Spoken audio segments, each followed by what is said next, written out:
Thank you and welcome to the show this morning. The topic this morning is the African Street Festival, and we're fortunate to have with us to talk about the African Street Festival, the organizer of the African Street Festival, Mr. Kwame Leo Lillard. And Mr. Lillard, let me welcome you to the show this morning to talk about this annual event. Good morning, sir. And of course it is an annual event, is it not? Absolutely. The African Street Festival. And let's talk about that. But before we get into a discussion of the African Street Festival, which started, I understand, yesterday, let's talk about you and some information about your background and some of the things that were important in your life and your career in leading you to the organization of the African Street Festival, which I understand is part of the African Cultural Alliance, is it not? Yes, sir. Let's talk about that. I want to say thank you for allowing us to come on this wonderful Sunday morning and talk about the 13th Annual African Street Festival. Dr. Haney, it's a great place to be on Channel 17, and it's a great service that you provide to the entire community, not just to the African-American community, but to the entire community. And that is the purpose of our festival. We see the festival as a gift, a display, a showcase of what African-Americans can do and will do for our community and for our nation and for our world. And in that sense, it's a great day to be here, a great morning, and of course we're into our second day of the festival. The first day was yesterday, Saturday, and we're going to conclude today. So we're making sure people understand this is the second day of the festival. And we welcome all of Nashville, all of Middle Tennessee to come out and enjoy the wonderful cultural offerings at TSU. Very good. Let's look at your background and some of the things that were important in your life. Sort of give us a sketch of who Kwame Leo Lillard really is, because I think you're a well-known personality throughout this Middle Tennessee area, and people are familiar with you. As you've indicated, this is the 13th year for this African Street Festival. But let's talk about you and give our audience some general information about who you really are. Well, I kind of support the motto that it takes a whole village to raise a child. I was a pretty rambunctious child on my block in Hawkins Street here in Nashville. I was raised next to New Hope Church on one side of me, and right behind me was Bethel AME, and I attended both of those churches in the summertime for all kind of Bible study classes, but I belonged to Capitol Hill Baptist. But in those days, we didn't know what that meant. It takes a whole village to raise a child, because the entire part of South Nashville raised me. And therefore, I kind of felt that my life had some meaning. I felt that I wasn't in it by myself. And therefore, whatever I attained, I had to give credence and knowledge and acknowledgement to people who got me here, which makes me think of another proverb.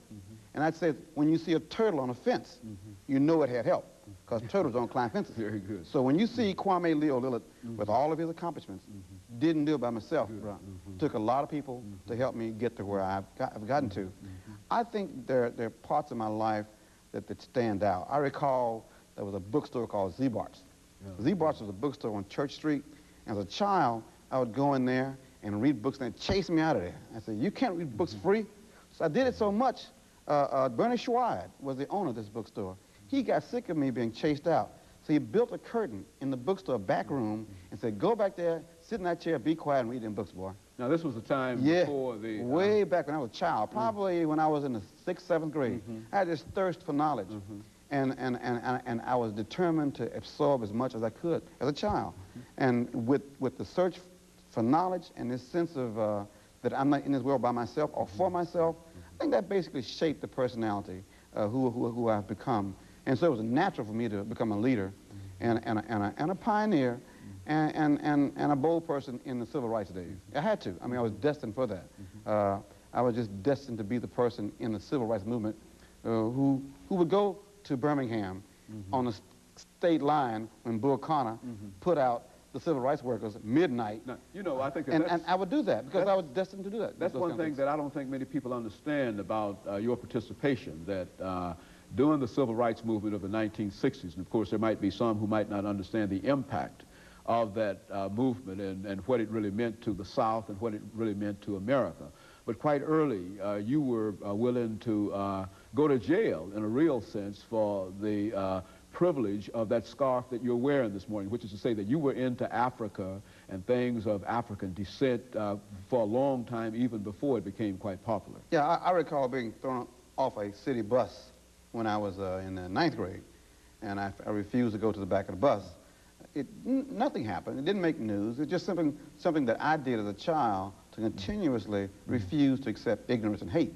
I would not abide that kind of feeling from one American to another American.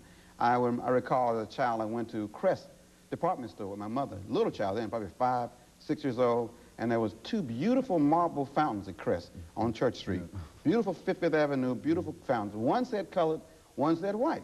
As a 5-year-old, you can't understand that. So I went to one fountain, I tasted the water, and I went to the other fountain, tasted the water, and I said, Mama, this water is not colored. They taste the same way. My mother grabbed me and said, come on here, boy, get out of here. You know, it was a need to protect me, and instead of deal with the contradictions that as a child I was raising.